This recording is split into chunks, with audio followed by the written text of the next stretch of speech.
তক্তাটা 10,000 লোককে নেওয়ার জন্য প্রশস্ত হয়ে গেছে। ইবনে কাসির বললেন সর্বশেষ যেদিন ভ্রমণ করে এই তক্তা বিনা ইঞ্জিনে, এই তক্তা সর্বশেষ 3.5 লক্ষ উম্মতকে নিয়ে গোটা পৃথিবী ভ্রমণ করিয়েছে। আল্লাহু আকবার।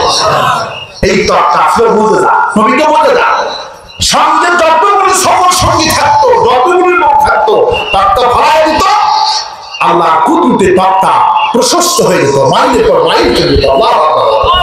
3.5 লক্ষ মানুষকে একটা তক্তা সৈন্যর উপরে করে সা করে সূর্য যেখান থেকে উঠে আসবে সাল্লাম 3.5 লক্ষ উম্মতকে পৃথিবী বিনা ইঞ্জিনে, তেল নাই, মোবাইল নাই, পাইলট নাই, এই তক্তা গোটা বিশ্ব ভ্রমণ করে দেখালেন। সুবহানাল্লাহ। এটা হলো নবীর মুজিজা। কার মুজিজা? দাউদ ইসলামকে মুজিজা দান করেছিলেন। তার কাছে ছিলেন হাতের একটা মুজিজা, লোহার গুলি, চারদিকে লোহা পানি হয়ে গড়ে ইচ্ছা মতো অস্ত্র তৈরি হয়ে যেত। সুবহানাল্লাহ। ইসলাম বলে যাচ্ছেন জন্ম যদি তার কাছে কি বুঝতে পারত, চোখের উপরে হাত বুলিয়ে দিতেন, জন্ম লোকটা চক্ষুষ্মান হয়ে যেত। আল্লাহ পাক হাবিব বলে, হাবিব আমি সমস্ত নবীকে মুজিজা দিয়েছি দুনিয়ায়, এই মুজিজাটার উম্মত ব্যবহার করতে পারেনি। মুসা আলাইহিস সালাম লাঠি দিয়ে সাপ বানাইলো, ওই লাঠি কিন্তু দুনিয়াতে ছিল, কবরে নিয়ে যায় নাই। আল্লাহ পাক বলে, হাবিব তাকান মুসা আলাইহিস সালামের দিকে, ওই লাঠি দিয়ে তার উম্মত একটা ছোট সাপও বানাইতে পারছে নাকি? ওই লাঠি তার উম্মত ব্যবহার করতে পারেনি, তার মুজিজা ব্যবহার করতে পারেনি।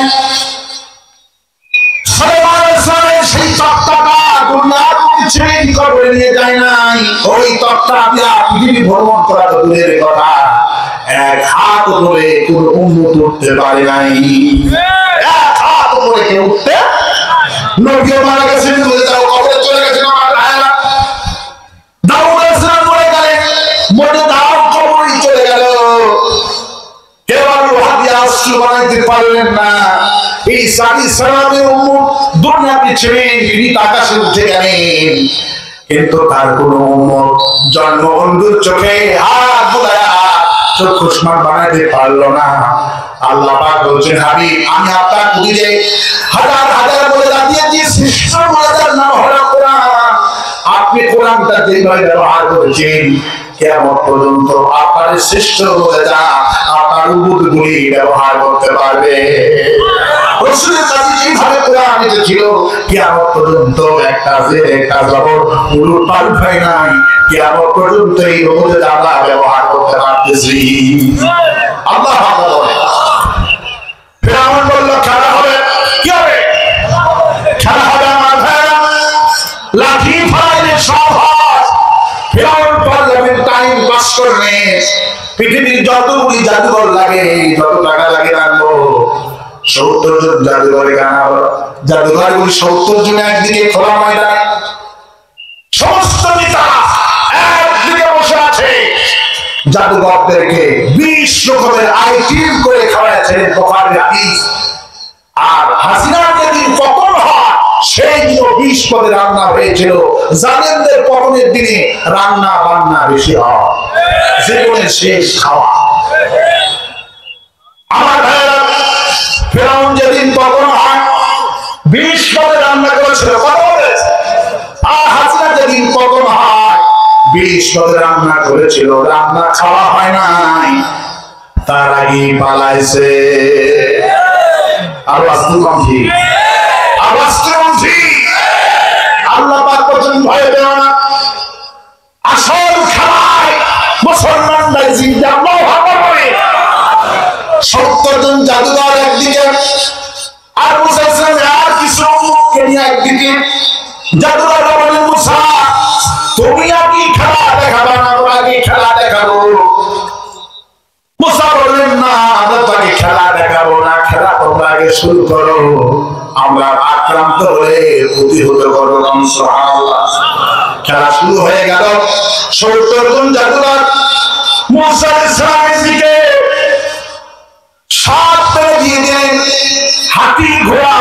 সিংহ বেনে নিক্ষেপ করে দিলেন। মুসার উপর দুই ভয় পেয়ে গেল, আমরা তো ধরা পড়ে গেলাম। মুসা বলল, ভয় পেও না, আমাদের সাথে আছেন তিনি কে? ভয় পেও না। যখন জাদুগুলি শেষ হয়ে গেল, আল্লাহ পাক বলছেন, মুসা রে, ওয়ামা তিলকা বিয়ামিনিকা ইয়া মুসা। আমার রাজা মুসা লাঠি ফেলে দিলেন, লাঠিটা সাফ হয়ে গেল।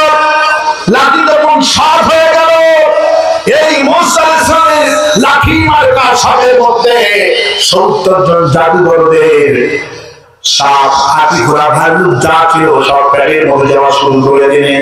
জাদুঘররা সজ্জারাও সেজদায় পড়ে গেলে বললেন, হায় আল্লাহ, আমাদের তার জাদু আমরা ভালো করে জানি, মুসারটা জাদু না, এটা জাদু দাদা।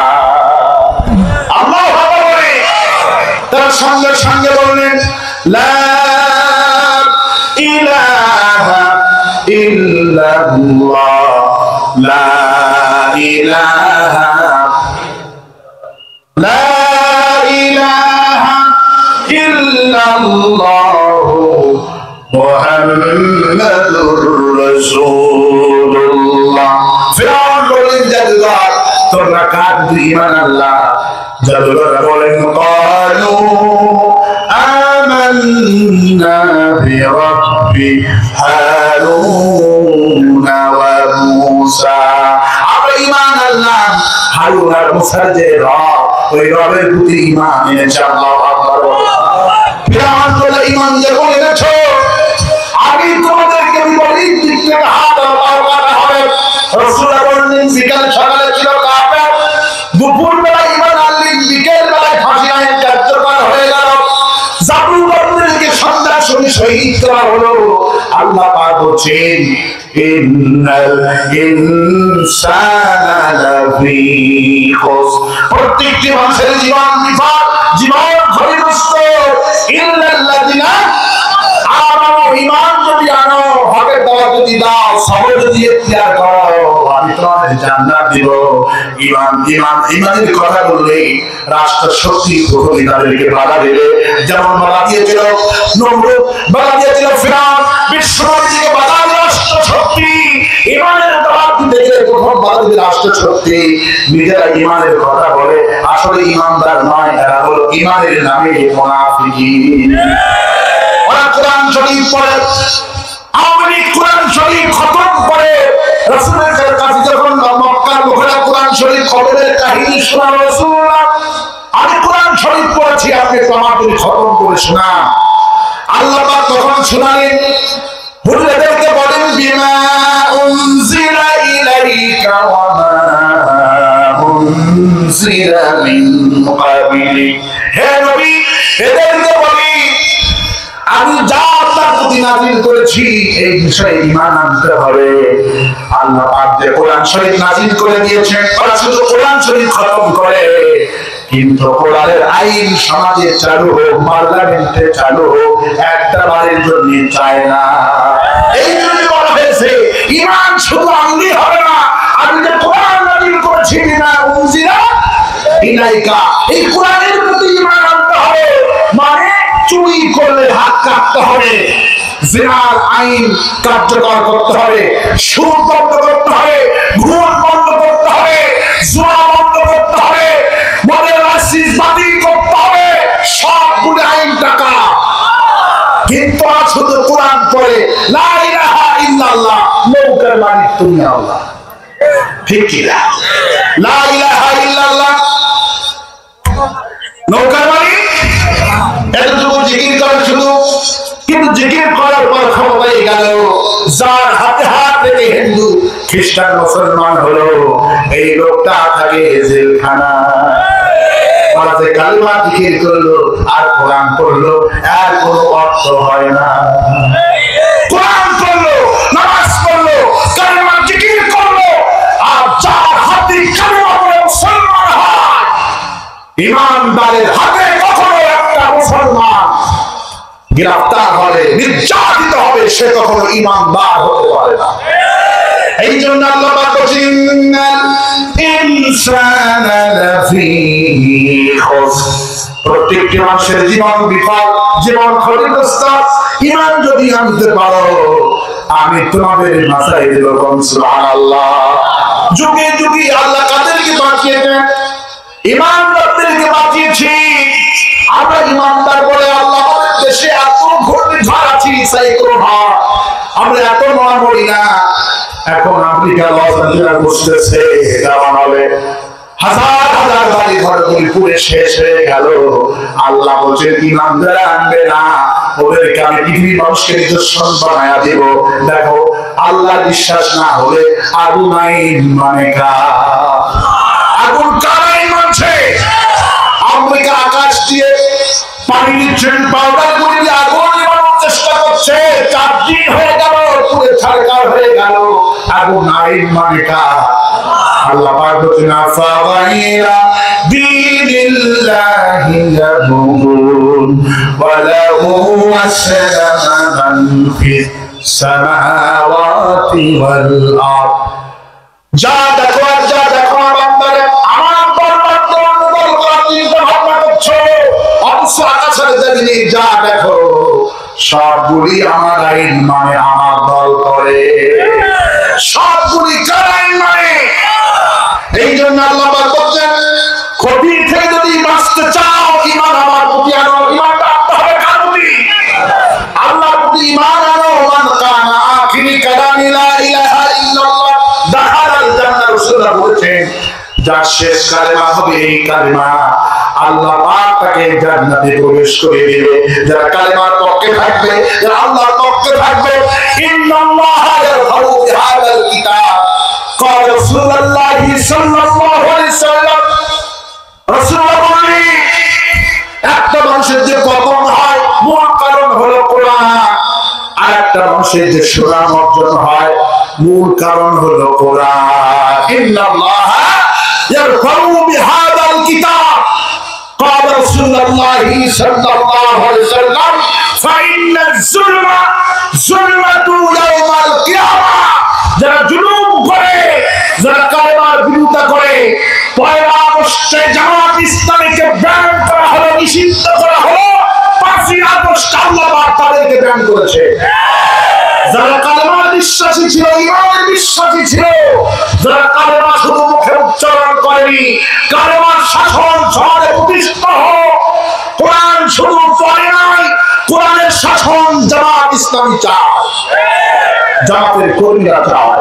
কোরআন যেমন পড়ে কোরআনের শাসনটা তেমন চায়। এরা হলো খাঁটি ঈমানদার, কিন্তু আর ঈমান আনছে ঠিকই, এই ঈমানের মধ্যে ভেজাল আছে। কোরআন পড়ে কোরআনের শাসনটা চায় না, কোরআনের শাসনটা চায় না। চুরি করলে হাত কাটতে হবে, এই আইনটা কে দিয়েছে? কিন্তু আমি হাত কাটা আইন চাই না। হাত কাটা আইন যারা চায় এদের দলটাই নিষিদ্ধ করে দিচ্ছে। আওয়াজ থেকে ঈমানদার লোকদের ক্ষতি করতে পারবে না কেউ। যারা ঈমান আনে ইল্লাল্লাযিনা আমানু, ঈমান যারা আনে, ঈমানদার লোক ছিলেন শহীদ আল্লামা দিলওয়ার হোসেন সাইদি। হাসিনা কত বুদ্ধি করলো সম্মানহানি করার জন্য, সাইদি হুজুরের সম্মানটা করেছে না বেড়েছে? ইন্নাল্লাহা ইয়ারফাউ বিহাদাল কিতাব। একটা মানুষের যে সম্মান হয়, সাইদি হুজুরকে মানুষ ভালোবাসে, এর মূল কারণ হলো উনি কোরআনে কারীমের তাফসীর করেছেন। এই জন্য মানুষ ওনাকে ভালোবাসে। আর ওই ছিল কোরআনের দুশমন, এই জন্যই ওইকে কেউ দেখতেই পারে না। গত বছরই একটা আলিম, তিনি, এই ভিডিওটা আছে ইউটিউবে সার্চ দিলে আপনি পেয়ে যাবেন। আমি ইউটিউব থেকে ভিডিওটা দেখেছি। ওই আলিম বলছে আমার খালা আমাকে ফোন করেছে, ফোন করে বলছে বাবা সকাল থেকে বিকালের মধ্যে আমার 2টি ছেলে, বড় ছেলে হয়েছে ছেলে সন্তান, আর ছোট ছেলে হয়েছে মেয়ে সন্তান। তুমি আলিম হিসাবে তোমার কাছে আমি ইসলামিক নাম চাচ্ছি। তখন সেই বক্তা আলিম খালাকে বলছে খালা, বড় ছেলে তো হতো আপনার ছেলে সন্তান হয়েছে, আমি একটা নাম পছন্দ করি, সেই নাম হলো শহীদ আল্লামা দেওয়ার হোসেন সাইদি। নামটা কেমন হয়? খালা বলছেন বাবা এমন জনের নাম বলেছ, আমি সাইদি সাহেবের সুদীর্ঘ 40 বছরের ভক্ত। এই নামটা আমার পছন্দ হয়ে গেছে, আমি নাম রেখে দিলাম। এখন বাবা ছোট ছেলে যে বিয়ে হয়েছে, এই নাম রেখে দাও। তখন বললো খালা মেয়ে যখন নাম চাইছি, আমি আপনাকে বলছি দেখেন তো কেমন হয়, এর নাম রেখে দেন হাসিনা। কি যখন বলছে নাম রেখে দেন হাসিনা, তখন খালা নাকি 30 সেকেন্ড চুপচাপ ছিল। খালা 30 সেকেন্ড পর বলছে বাবা তুই আলিম না যাবে। কেন? বলে তুই কি জানিস না এই হাসিনা জুলুম করছে? قال رسول الله صلى الله عليه وسلم فإن الظلم ظلمة يوم القيامة। যারা জুলুম করে দুনিয়া লাঞ্ছনা, আখিরাত অন্ধকার তাদেরকে কেড়ে বসবে। মানুষ কেউ দেখতে পারে না। হাসিনার নাম আওয়ামী লীগের লোকেরাও রাখে না। কারণ কি? তখন খালা বলছে 31শে ডিসেম্বর যখন আমাদের স্কুলে যখন রেজাল্ট দিচ্ছিল, একটা মেয়ে ফার্স্ট হয়েছে। মেয়েটার নাম ছিল হাসিনা। কি নাম ছিল? মেয়েটা যখন পুরস্কার নিতে গেছে সামনে অতিথির কাছ থেকে, তখন সমস্ত ছাত্র ছাত্রী হাতে তালি দিয়ে বলছে পালাইছে পালাইছে পালাইছে পালাইছে। মেয়েটা তখন বাড়িতে এসে বলে মা আমি হয় মর্ম না হয় গলায় দড়ি দেব। কি হয়েছে মা? কেমন নামটা কেন রেখেছিস? আজকে আমি ফার্স্ট হলাম, পুরস্কার নিতে পারলাম না, সবাই হাতে তালি দিয়ে শুধু কয় পালাইছে পালাইছে। কে পালাইছে? হাসিনা পালাইছে। নামটা হাসিনা হওয়ার কারণে ওই স্কুলের ছোট থেকে নিয়ে বড় পর্যন্ত সবাই একটা স্লোগান পালাইছে পালাইছে। হাসিনা পালাইছে। এটা বললাম আমার নামটা চেঞ্জ করে আমার নাম রেখে দাও খাদিজা। আল্লাহ বলে আল্লাহ পাক বলেন ঈমান যারা আমি তাদেরকে আমি ঘুম থেকে বাঁচাই দিব। ঈমানদার লোকদের কোনো লস নাই। সাইদি হুজুরকে ওরা বিশ্বাস করে তিনি যেদিন থেকে আল্লামা সাইদি দুনিয়া থেকে বিদায় হয়ে গেলেন, 24 ঘন্টার মধ্যে সারা পৃথিবীতে সন্তান ভূমিষ্ঠ হওয়ার পরে নাম রেখে দিয়েছে শহীদ আল্লামা দেওয়ার হোসেন সাইদি। 24 ঘন্টায় গোটা পৃথিবীতে সাইদি ভক্তরা তাদের সন্তানের নাম 900 জন রেখে দিয়েছে শহীদ আল্লামা দেওয়ার হোসেন সাইদি। ইল্লাল্লাযিনা আমাল ঈমান যারা আমি এদের কোনো লস নাই। ঈমান আনলো বিলালকে নির্যাতন করলো মারিয়া, বিলালকে মারা হলো, বিলালকে নির্যাতন করা হলো। বিলাল ঈমানের জন্য মার খালেন, সুমাইয়া ঈমানের জন্য মার পড়ে গেলেন দুনিয়া থেকে। আবু জাহেল মরে গেল। কোন লোক তো আবু জাহেল লাগে না, বরং আল্লাহ পাক বলেন আমি কোনো টেনশন করবেন না। যে বিল্ডিং থেকে বিলালকে মারার পরিকল্পনা করা হলো, যে বিল্ডিং থেকে সুমাইয়াকে মারার পরিকল্পনা করা হলো, ইল্লাল্লাযিনা ঈমান যারা এনেছে এদেরকে মারার পরিকল্পনা করা হলো। ওই ঈমানদারদের ওরা দুনিয়ায় সামান্য ফায়দা হাসিল। একটু বসে এক জায়গায় বসে আমাকে জায়গা দাও। আমার ভাইয়েরা, আমার বন্ধুরা, ঈমানদার লোকদেরকে মাঝে মেরেছে, এদের অবস্থাটা কি হলো? বিলাল মারা গেল। বিলালের নাম সারা পৃথিবীর মানুষের ঘরে ঘরে আছে না নাই? সুমাইয়ার নাম আছে না নাই? আর আবু জাহেলের বিল্ডিংটা ছিল 7 তলা বাড়ি, যে বিল্ডিং থেকে মুসলমানদের মারার পরিকল্পনা করা হলো। আল্লাহ পাক বললেন ওই আবু জাহেলকে দুনিয়া থেকে বিদায় করে দিলাম, আর তার বাড়িটা আন্তর্জাতিক বাথরুম বানায়া দিলাম। আবু জাহেলের বাড়িটা কি হয়েছে? আবু জাহেলের বাড়িটা আন্তর্জাতিক বাথরুম হয়েছে। যারা ঈমানদারদেরকে মেরে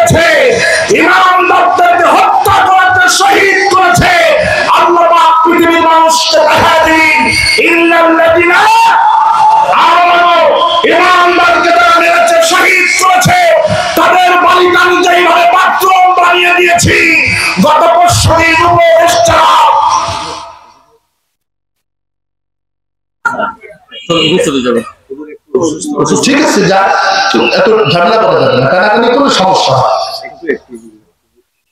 জি অবশ্যই, কিন্তু আপনার আস্তে করে নিয়ে যান। আমার ভাইয়েরা, আবু জাহেলের বাড়িতে যেইভাবে বাথরুম হয়েছে, উপদেষ্টা সিদ্ধান্ত নিয়েছে যে হাসিনা যে গণভবন থেকে আব্দুল কাদের মোল্লাকে ফাঁসি আইন হুকুম দিয়েছে, শহীদ আল্লামা সাঈদীকে নির্যাতনের হুকুম দিয়েছে, সমস্ত ডাক্তারি অনুসারকে ধন্যবাদ জানায়। হাসিনার গণভবনকে জাদুঘর বানানোর সিদ্ধান্ত নিয়েছে। কারণ যে বিল্ডিং থেকে, যে ভবন থেকে ইমানদারদেরকে মারার পরিকল্পনা করা হতো, আবু জাহেলের বাড়ি যেইভাবে বাথরুম হয়েছে, হাসিনার গণভবন বাথরুম হবে। কেবলমাত্র চিরস্থায়ী হলো ইমানদার। আল্লাহু আকবার। ইমানদারদের কোনো লস নাই। আল্লাহু আকবার বলে। ইমান যারা আনে এদেরকে বাঁচাবেন কে? কে বাঁচাবে? আল্লাহ পাক বাঁচাবেন। সুতরাং ইমান আমরা হলো ইমানদার, আমাদের সাথে ভারতের যুদ্ধ হবে, বাংলাদেশে নির্বাচন হবে না। এমপি সাহেব এখানে আছেন, আমার কথা শোনা অক্ষরে লিখে রাখেন, বাংলাদেশে নির্বাচন হবে না।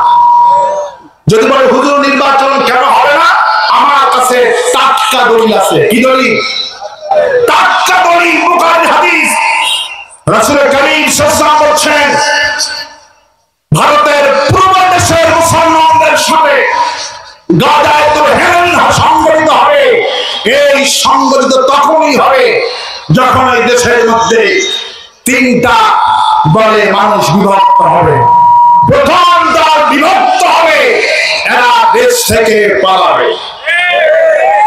হাসিনা যে পালিয়েছে, এটা বিশ্বনবীর ভবিষ্যৎবাণী।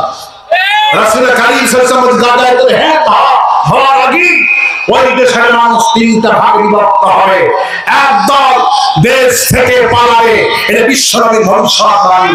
ঠিকই বর্তমান 4.5 লক্ষ আওয়ামী লীগ পালাতো, এটা বিশ্বনবীর হাদিস। দ্বিতীয় নম্বর হলো আরেকটা দল, এরা ক্ষমতা যাওয়ার জন্য কিছু বলবে না, শুধু চুপচাপ বসে থাকবে। আরেকটা দল উলামাদের দল। কিসের দল? উলামাদের দল। আজকে মামুনুল হক বক্তব্য দিয়েছেন।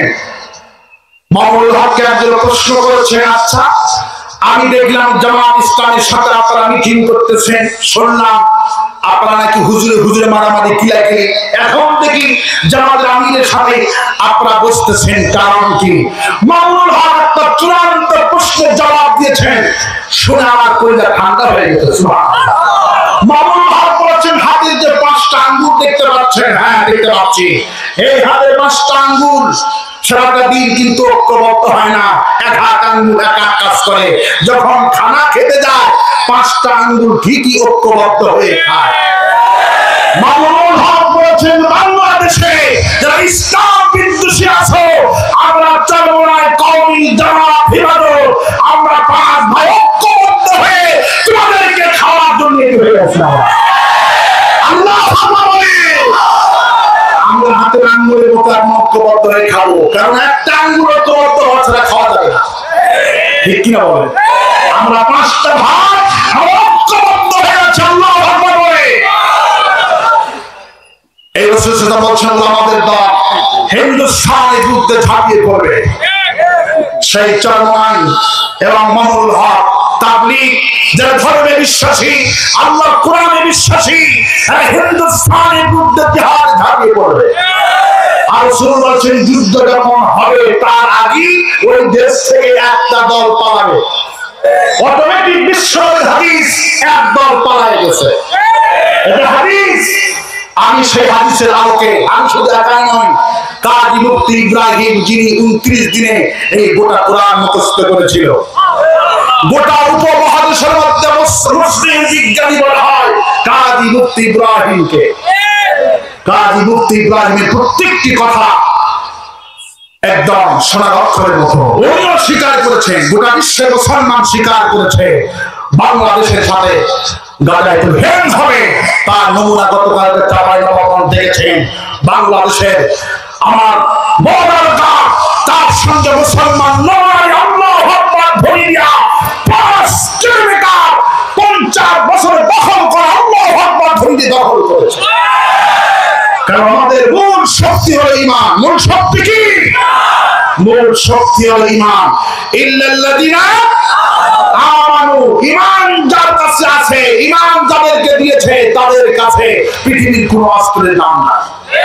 বাঘের শক্তি বেশি না ছাগলের শক্তি বেশি? কার শক্তি বেশি? বাঘের শক্তি বেশি হওয়া সত্ত্বেও বাঘকে প্রকাশ্যে দেখা যায়, কাকে দেখা যায়? ছাগল সিনা টান করে ঘাস খায়। ছাগল জানে আমার বুদ্ধি কম, আমার শক্তি কম, কিন্তু আমাকে যখন কেউ ধরে আমি শুধু গলার আওয়াজ দিয়ে একটা ডাক দেবো, আমার যখন মালিকের কানে পৌঁছে যাবে, আমার মালিক যখন এসে দেখবে আমার আদরের ছাগলটাকে বাঘে ধরেছে, কুকুরে ধরেছে, মালিকের কাছে যা আছে মালিক তাই নিয়ে আমার পক্ষে যুদ্ধ করবে। ভারতকে আমরা বলি, ভারত তোমাদের দেশটা বড়, তোমাদের অস্ত্র বেশি, আমাদের কি তোমরা কমজোর মনে করো না, ছোট মনে করো না। সামান্য ছাগল যদি মনে করতে পারে আমার শক্তি কম, বুদ্ধি কম, আমাকে যখন কেউ ধরবে আমি আমার মালিক কি ডাক দিব? ভারতকে বলি, ভারত ও আমেরিকা, আমাদের শক্তি কম, বুদ্ধি কম, পারিবারিক বোমা আমাদের নাই। যখন আমাদের কি তোমরা আমাদের গায়ে হাত দিবা, হামলা চালাবো, হামলা চালাবা, আমাদের মালিককে আমরা ডাক দিব, আমাদের মালিককে আমরা ডাক দিব। আমাদের মালিক চিরঞ্জীব, চিরস্থায়ী। সুবহানাল্লাহ। আমাদের মালিক কে? আল্লাহু লা ইলাহা ইল্লা হুয়াল হাইয়ুল কাইয়্যুম। আমি চিরঞ্জীব, আমি চিরস্থায়ী। ঈমানদার ঈমানদারদের বন্ধু হয়। সুবহানাল্লাহ। ঈমানদার ঈমানদারদের বন্ধু হয়। আজকেও পাকিস্তানে 3 লক্ষ পাকিস্তানি জামাত ইসলামী, পাকিস্তানি তাবলীগ, তাকি উসমানী, সুপ্রিম কোর্ট আইনজীবী তাকি উসমানী, সেই দেশের পীর মাশায়েখ সম্মিলিতভাবে মুসলমানরা প্রতিবাদ করেছে। বাংলাদেশের দিকে যদি চোখ আন্দাজ, আমাদের কাছে 190টা পারমাণবিক বোমা আছে ভারত, আমার মুসলমানদের গায়ে হাত দিলে চোখ কান্দারে 190টা পারমাণবিক বোমা ভারত তুলে মোকাবিলা চালায় দিল। যদি যদি যদি এই গুলি দিয়ে ঠান্ডা না হও, আমাদের ভয়ের জন্য আমরা জীবন দিব। আফগানিস্তানে 10 কোটি, আমরা আছি 18 কোটি, পাকিস্তানে 21 কোটি, ভারতে আছে 42 কোটি। সব একসাথে ইল্লাল্লাযিনা ইমানের জোশে তাকবীর বলা হবে, ভারত ভেঙে খানখান হয়ে লা ইলাহা ইল্লাল্লাহ পড়া হবে ইনশাআল্লাহ। রাসূলুল্লাহর ওই জিহাদে, ওই যুদ্ধে মুসলমানদের বিজয় হবে। সুবহানাল্লাহ। রাসূলের ভবিষ্যৎবাণী অক্ষরে অক্ষরে পূরণ। সুবহানাল্লাহ। রাসূলের ভবিষ্যৎবাণী সাহাবী একটা জিনিস জীবন্ত অবস্থায় বিশ্বের ভবিষ্যৎবাণী দেখেছে, নিজের চোখে দেখেছিলেন সাহাবীরা। রাসূল সাল্লাল্লাহু আলাইহি হিজরতের আগে যখন আবু বকরকে রাসূল সাল্লাল্লাহু যখন যাচ্ছিলেন, তখন মক্কার ভিতরে ঘোষণা করলেন, মুহাম্মদ বিন আব্দুল্লাহ কে যে ব্যক্তি ধরতে পারবে, জীবিত হোক মৃত্যু হোক, 100 লাল ঘোড়া দেওয়া হবে।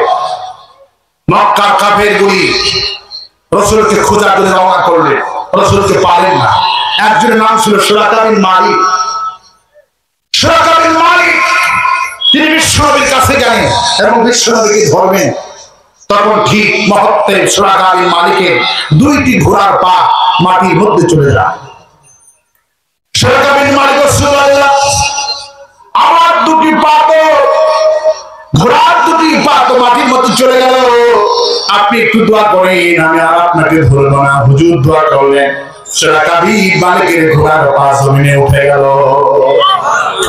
সুরাকা বিন মালিক যখন রওনা করছেন বাড়ির দিকে, আফসোস 100 লাখ ঘোড়া সারা আবার আছে লোভে রাসূল সাল্লাল্লাহু আলাইহি ওয়াসাল্লামের কাছে। এবার রাসূল সাল্লাল্লাহু আলাইহি ওয়াসাল্লামকে ধরে সুই সুই ভাব। তখন আল্লাহ পাক এবার সুরাকা বিন মালিকের 4টি ঘোড়ার পা মাটির নিচে দাঁড়ায় দিলেন।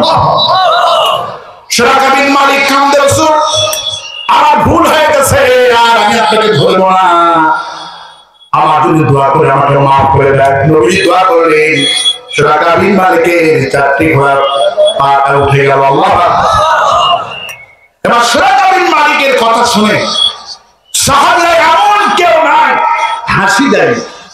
এত বড় ডাকাত, বাটপারদের কখনো ধর্ম নাই, চোরের কখনো ধর্ম নাই।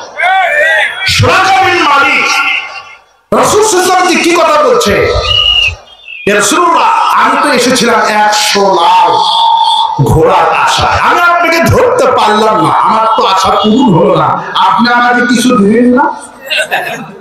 আমি তো আপনাকে ধরতে পারলাম না, এই জন্য আপনাকে কিছু দিবেন না?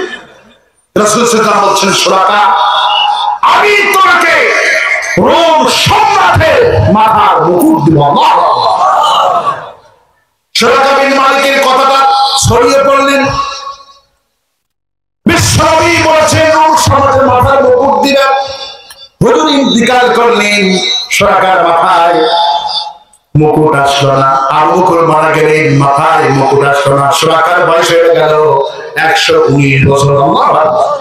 খুন পুরা পুরা হয়ে গেছে। সুরাকা মসজিদে আর যেতে পারেন না, কিন্তু বিশ্বনবীর ভবিষ্যৎবাণী দেখার জন্য সবাই খারাপ হয়ে আছে। হুজুর বলেছে আমি তোমাকে রোম সম্রাটের মাথার মুকুট দেব, আমার কাছে হুজুর চেয়েছো, আমি তোমাকে রোম সম্রাটের মাথার মুকুট দেব। আবু বকর চলে আসলেন ক্ষমতায়, রোম সম্রাটের যুদ্ধ হয়ে গেল, রোম যে মুসলমানদের দখলে আসবে। আল্লাহ পাক বিশ্বনবীকে রোম সম্পর্কে আল্লাহ পাক ওহী নাযিল করেন, গুলিবাতিল রোম, হুজুর ভয় পাবেন না, রোমরা পরাজিত হবে, রোমের ভূখণ্ডে কালেমার পতাকা উত্তীর্ণ হবে। রোম মানে আল্লাহ পাক একটা সূরা নাযিল করছে, সুবহানাল্লাহ। 114 সূরার মধ্যে সেই যুগের প্রভাবশালী বিশ্ব মাতবর ছিল রোম। আজকে যেমন বিশ্ব মাতবর আমেরিকা, সেই রাসূলের যুগে বিশ্ব কন্ট্রোল করত বিশ্ব মাতবর ছিল রোম। আল্লাহ পাক সেই রোম নামে একটা সূরা নাযিল করে দিয়েছে। আল্লাহ পাক প্রথমে হেডিং করছে গুলিবাতিল রোম, রোমরা পরাজিত হবে, রোমের ভূখণ্ডে কালেমার পতাকা উত্তীর্ণ হবে। রাসূলুল্লাহ ওমর রাদিয়াল্লাহু তাআলার হাতে রোম সম্রাট দখল হয়ে গেল। রোম সম্রাট মারা গেলেন যুদ্ধে। রোম সম্রাটের বাড়ি সব দামি দামি জিনিস মসজিদে নববীতে ওমর রাদিয়াল্লাহু আনহুর পায়ের নিচে রাখা হয়ে যায়। আল্লাহু আকবার। ওমর ইবনে খাত্তাব রাদিয়াল্লাহু আনহু তাকারে বৃহস্পতিবার রাত ছিলেন, জুমার রাত। ওমর রাদিয়াল্লাহু তাকারে রোম সম্রাটের দামি দামি সেই জিনিস, কিন্তু ওমর তাকায় দেখেন সবচেয়ে দামি যে জিনিসটা রোম সম্রাটের মাথার মুকুট। সুবহানাল্লাহ। ওমর রাদিয়াল্লাহু আনহু জুমার রাতে একজন সাহাবীকে বললেন, আগামী কালকে সুরাকা বিন মালিককে জুমার নামাজে হাজির করবা। তার আমার দরকার হয়েছে। সুরাকা বিন মালিককে যখন খবর দেওয়া হলো, ওমর আপনাকে ডেকেছে, মসজিদে নববীতে নামাজ পড়তে হবে। যেই লোকটা নামাজ পড়তে যেতে পারেন না, 119 বছর বয়স হয়ে গেছে, সেই লোকটা ওমরের খবর শোনা জুয়ান হয়ে মসজিদে চলে গেছে।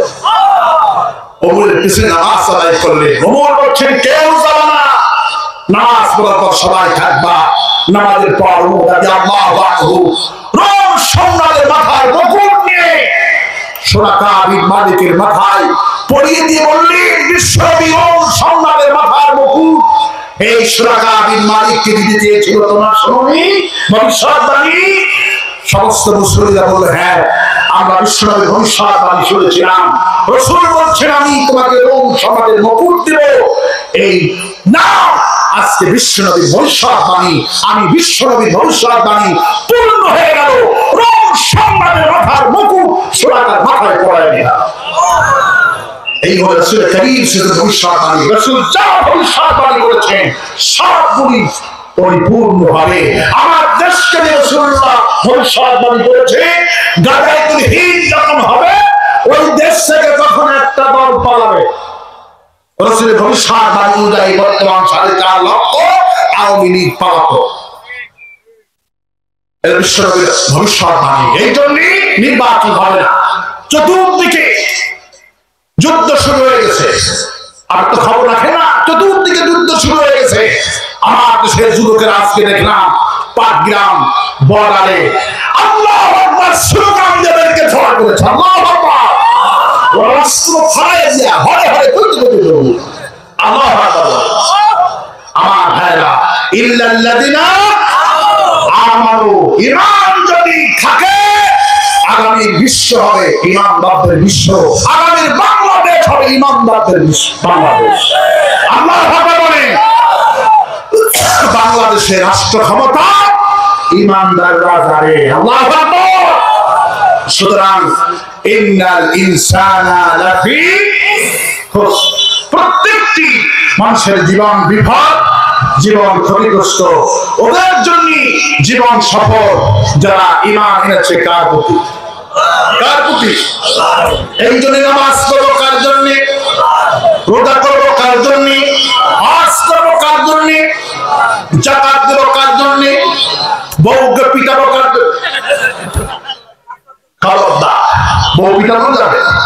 ইমানদার লোক কখনো বউ পিটতে বিশ্বনবী সাল্লাল্লাহু আলাইহি ওয়াসাল্লাম বলেন খায়রুন নাসি আহলিহি, ওই পুরুষ ভালো পুরুষ যেই পুরুষ তার বিবির কাছে ভালো হয়ে যায়। কতক্ষণ বলে বিশ্বনবী সাল্লাল্লাহু বলতেন আমি আমার বিবির কাছে উত্তম ব্যক্তি। মায়েশা বলেন 9 বছর বয়সে বিশ্বনবীর ঘরে আমি গেলাম, দুধ ছাড়া কিছুই পেলাম না, কিন্তু বিশ্বনবী ঘরের দিকে তাকাই দেখি পুরা ঘরটা আয়েশার যদি ভালোবাসা দিয়ে ভরে আছে। পুরা ঘরটা আমার জন্য ভালোবাসা দিয়ে ভরা আছে। রাসূলুল্লাহ বলছেন, আল্লাহ আমায় কথা করছেন তামাম পৃথিবীর ঈমানদাররা সব ওয়াশরুহুন্না বিল মারুফ, তোমার বিবির সাথে খারাপ ব্যবহার করা যাবে না, তোমার বিবির সাথে ভালো ব্যবহার করা আমি রব্বুল আলামিন ফরজ করে দিলাম। হুজুর বলেছেন তুমি যেমন খাবা তোমার বিবিকে তেমন খাওয়াবা। তোমার বিবিকে তুমি টাকা খরচ করছো, বিবিকে তুমি কসমেটিক দিয়েছো, শীতকালে চাদর কিনে নিচ্ছ, ঘুরতে নিয়ে যাচ্ছ, তুমি লস মনে করো না। তোমার বিবির পিছনে তোমার যত টাকা খরচ হয়ে যায় আমি আল্লাহ সব সব লিখে দিলাম। কেমন ধীরে ধীরে আপনার আমল নামাবি বিবির পিছনে যত টাকা খরচ করেছি আল্লাহ রাব্বুল আলামিন সব সরদার আমল নামায় দাঁড়ি পাল্লায় দিয়ে দিবে।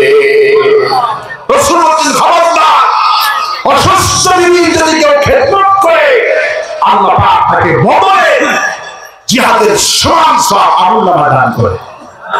একটা হাদিস বলে আমি শেষ করব। বদরের যুদ্ধে কতজন সাহাবী ছিল? 313 জন, কিন্তু বদরের জিহাদে যোগদান করেছেন 312 জন। সুবহানাল্লাহ। একজন কেন যেতে পারেননি? শুধুমাত্র একটা মাত্র কারণে একজন লোক জিহাদে যেতে পারেননি। তিনি আর কেউ নয়, বিশ্বনবীর জামাই ওসমান বিন নুরাইন।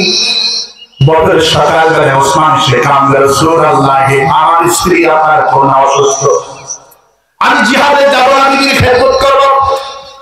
বিশ্বনবী কান্দে, ওসমান তুমি কি বলো? প্রথম যুদ্ধ কোরআন কারীমের জন্য বদর। রাসূল বলেন যার জীবনে বদর নাই তার জীবনে কদর নাই। নেতাজি রমজানকে ভালোবাসে, কোরআন শরীফে খতম করার উনি ভক্ত, হাফেজ দুটা নিয়েছে, যত টাকা লাগে নেতা দিয়ে দেবে। কিন্তু যখন ইমাম সাহেব সকলেই রমজান যখন বদর নিয়ে আলোচনা করে তখন নেতাজি বলে হুজুর রাজনীতি শুরু করেছেন আপনারা। উনি বদর পছন্দ করে না, শোনাই রাসূল করো রাষ্ট্রে পছন্দ করে। রাসূল বলেন যার জীবনে বদর নাই তার জীবনে কদর নাই। বদর যার জীবনে নাই, যার রাজনীতিতে বদর নাই, যাদের চেতনায় বদর নাই তাদের জীবনে নাই নতুন কদর নাই। মনে থাকবে যাদের জীবনে তাদের রাজনীতিতে বদর নাই, বদরের কথা শুনলেই মামলা লাগায়, রাজাকার বানিয়েছিল, ঠিক না? জিহাদের কথা শুনলে রাজাকার।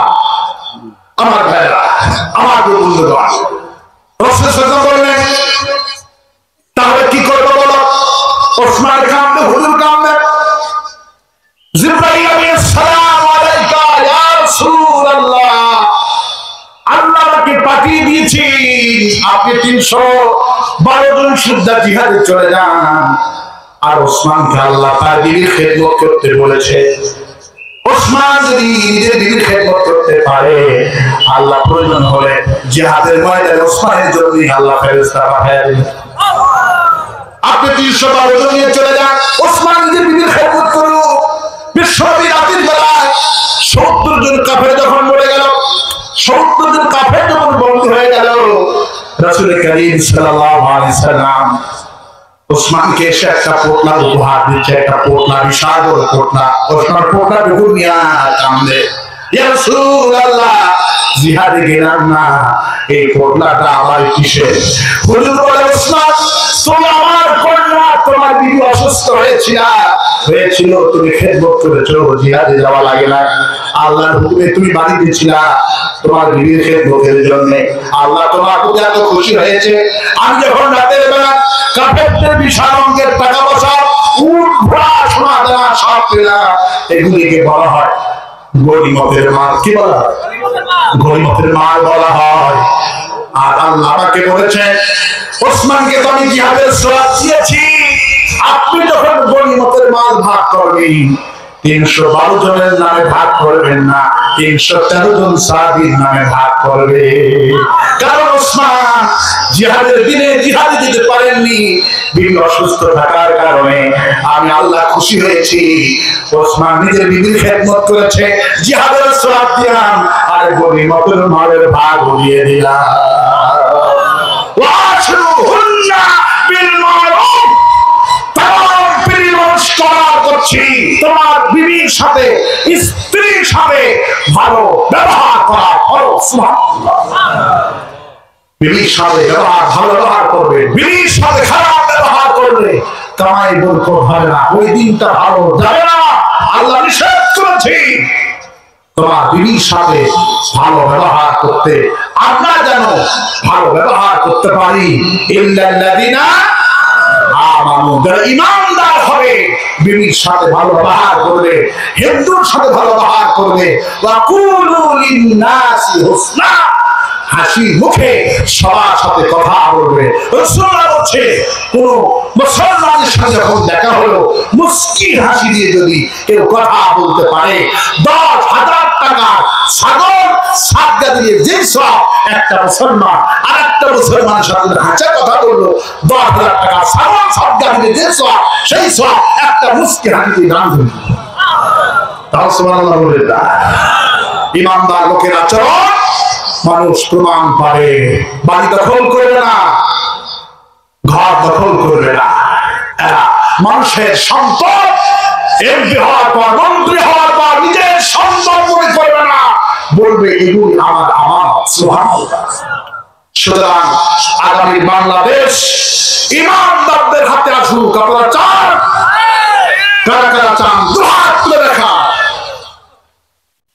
আল্লাহ কবুল করুন। এমপি সাহেবকে ধন্যবাদ দিচ্ছি। জমি এই বয়সে আপনাদের মাহফিলকে ভালোবেসেছে। আল্লাহ পাক এমপি সাহেবকে কোরআন কারীমের কর্মী হিসাবে কবুল করুন। আওয়াজে বলি আমিন। আওয়াজে বলি আমিন। আওয়াজে বলি আমিন। যতগুলো অতিথি এসেছেন, মীর শহীদুল ইসলাম, রোমান কবির আহমেদ, সওদাগর কাজী রফিকুদ্দিন, কাজী হিলালউদ্দিন, শামসুল আলম সওদাগর, ফেরোজ সওদাগর, আব্দুল মালিক মানি, আহমদ সওদাগর, নুরুজ্জামান বাক্কা, জাহিদুল ইসলাম বাবু, আল্লাহ সমস্ত অতিথিকে কোরআনের কর্মী হিসেবে কবুল করুন। এই মাহফিলের জন্য আব্দুল্লাহ মামুন, আমি এবছরে কক্সবাজারে একটা মাহফিল নেই, একটাও নেই নাই, শুধু একটা এই মাহফিল কমিটির অন্যতম সদস্য আব্দুল্লাহ মামুন ভাইয়ের জন্য নিয়েছিলাম। কক্সবাজার মিলে আমার আর কখনো মাহফিল হওয়ার সুযোগ এবছর হয়নি, কারণ আমার বাড়ি উত্তরবঙ্গ, শহীদ জিয়াউর রহমান বাড়ি বগুড়া, আমার বাড়ি সেই বগুড়া জেলাতে।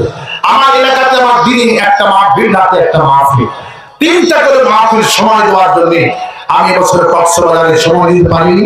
শুধু এই বছরে একটা মাহফিল আসলাম, অনেক কষ্ট হয়ে যেত আসতে। আমার জন্য দোয়া করবে, আল্লাহ পাক এই উখিয়া সিরাত কমিটিকে কিয়ামত পর্যন্ত কবুল করুন। আল্লাহ পাক প্রত্যেকটি সদস্যকে শহীদ আবু সাঈদের মতো ঈমান দান করে দিন। আমরা বিলাল দেখিনি, কিন্তু বিলাল উত্তর শহীদ, রংপুরের শহীদ আবু সাঈদকে আমরা দেখেছি। ঠিক কিনা বলেন? সুতরাং উখিয়াবাসীর এখন প্রাণ ভরে দোয়া করছি, আল্লাহ পাকের মাহফিল যারা আঞ্জাম দিতে গিয়ে অনেক সদস্য কর্ম রেখেছেন, আজকে তাদের জন্য দোয়া করবো।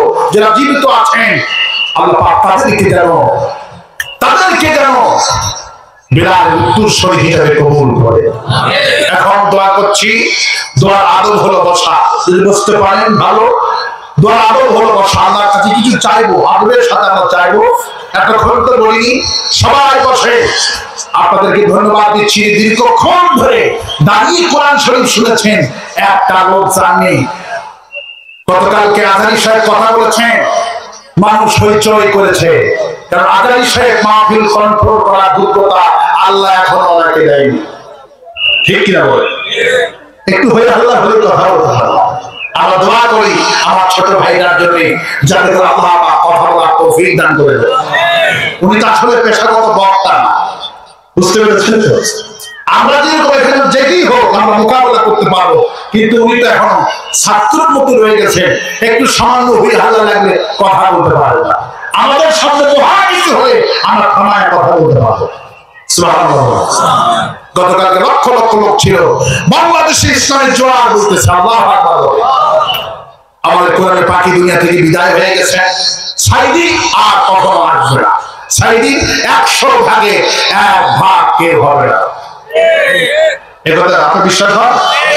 আজাদ হওয়া সম্ভব, আমির হামজা হওয়া সম্ভব, তারেক মোড়া হওয়া সম্ভব। এদের চাইতে অনেক ভালো ভালো আলোচক এখনো আছে, ইউটিউবে আছেন, কিন্তু আছে, কিন্তু সাইদি হবে না। সাইদি হবে না, সাইদি হবে না বলে আগামী সাহেবকে দিয়ে যদি এই ময়দানে আগামীকাল থেকে 5 দিন যদি তাফসীর মাহফিল দেন, 5ম দিনে লোক হবে শূন্য। কি বিশ্বাস না? 5 দিন শোনার পরে লোকদের উচি উঠে যাবে।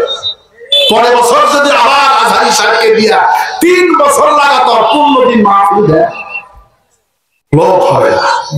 সাইদি প্রথম দিনে